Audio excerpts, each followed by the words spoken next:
So today's day 4 of Crossroads at 7:20. I'm driving over to the correctional facility in Colorado Springs, and I got cut off in the video I was making yesterday, but yesterday was, I would say, by far our most successful day, where we, the three of us, myself, Dave Fine, and his wife, Michelle,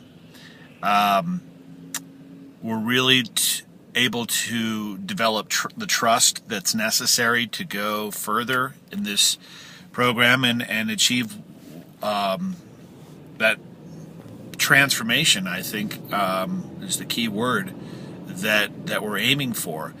And so I would say the majority of students that we're working with have so far defined their stories, the change within their stories, and now we're polishing them, getting ready for next week's performance. The tendency, as with well, this has been the pattern in the other programs where we brought Crossroads in, is to lean too much on the shock and the horror of the past. This is what I did, and this is what I did, and this is what I did, and this one. Yeah, and that backstory is important. But where's the change? Where is the hero's journey? Where is that crossroad? And what's fascinating, and I think this is something that this is just going to get better in time. The more I trust the process of these life stories being developed and performed. Excuse me, I'm just going over here in the turning lane here because nobody wants to share. This is a no-yield zone, apparently. But what's really, really fascinating is that through these stories, and this is the real breakthrough, the students are able to see what's called their stretch. So there is one student, a girl, who shared this horrific story, and she said one key word that I had her focus more on, and that was trust. And she realized through telling her story that her story was about not about how bad the past was about her trying to find trust in her life, in her own life now.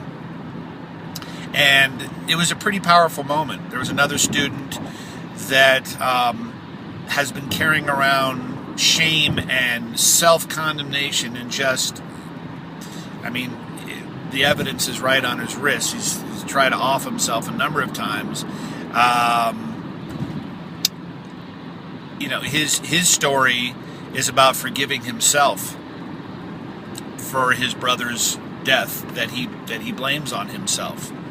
And all of this came about through a song. Actually, coincidentally, it happened to be the song Crossroads, and that we were playing in a video. And this student got up, waved to the security guard, and normally this is a student that's been really, really quiet throughout this process. And I went over to him. I said, "Take as much time as you need, man." And I said, "What's you want to share what's going on with you?" And he did. And it turned out to be the music that was playing was the music that was playing at his brother's funeral. So I said, "Listen, I understand.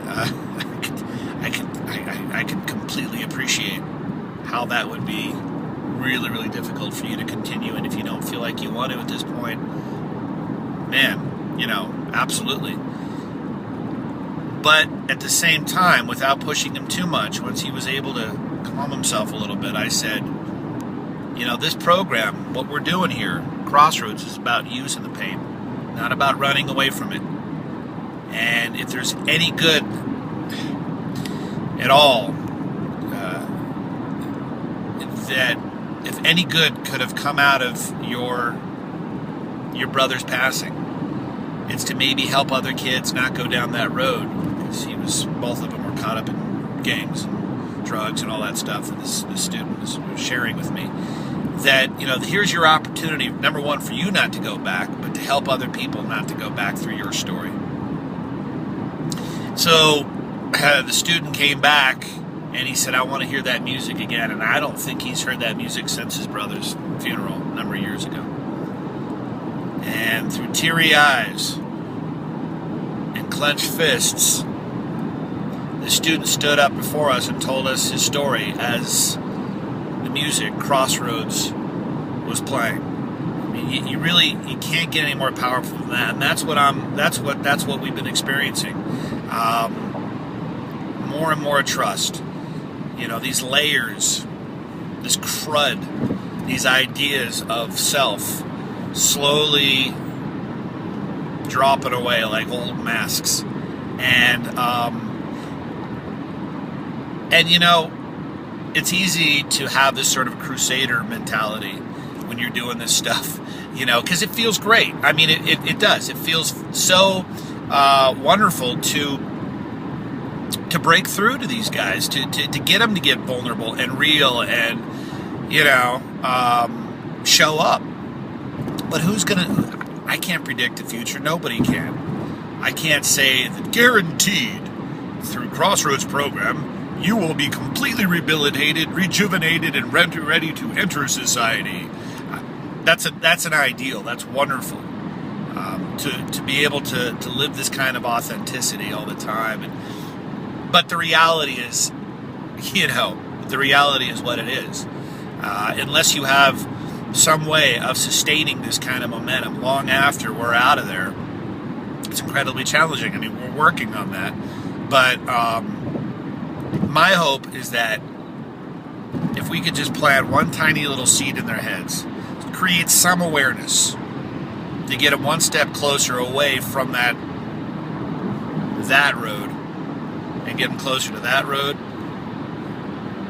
then it's worth it.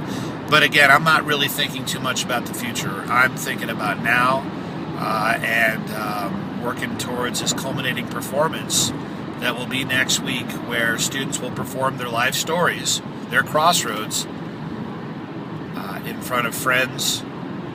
Well, not friends, very close immediate family members.